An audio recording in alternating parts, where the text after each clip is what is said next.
Thanks, John. Thanks, Senator Cornyn, for hosting us.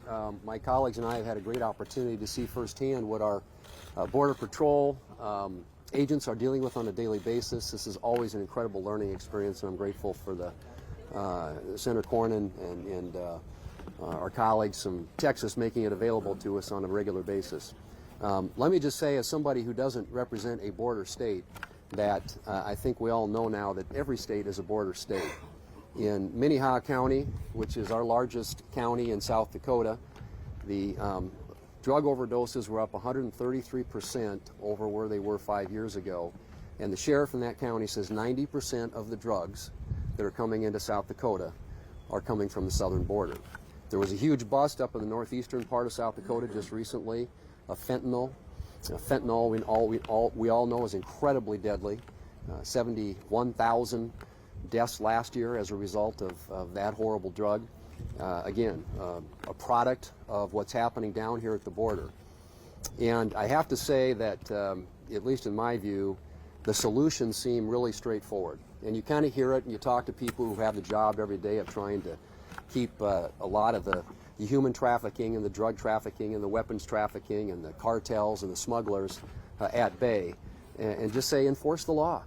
I mean, it's really fairly simple. Enforce the law, end catch and release, bring back the Remain in Mexico policy when it comes to dealing with asylum seekers, and finish building the wall.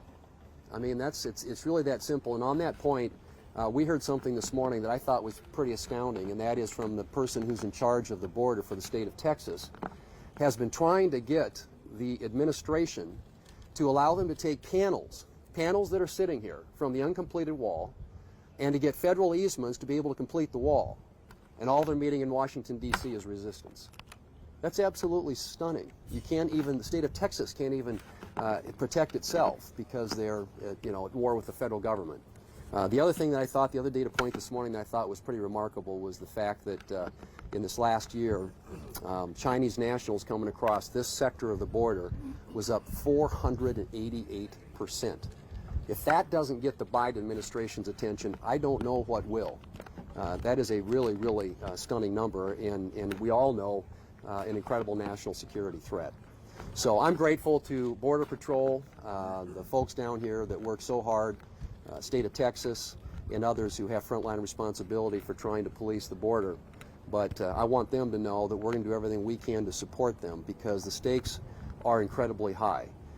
When you have as many people dying from drug overdoses in this country as we do every year, and you've got literally a $13 billion industry across the border, there's a huge economy down here that needs to be shut down, and you've got an administration in Washington, D.C. that has turned a deaf ear and a blind eye, and honestly has just been missing in action when it comes to the important work that needs to be done here to protect people not only in this area, but all across the country.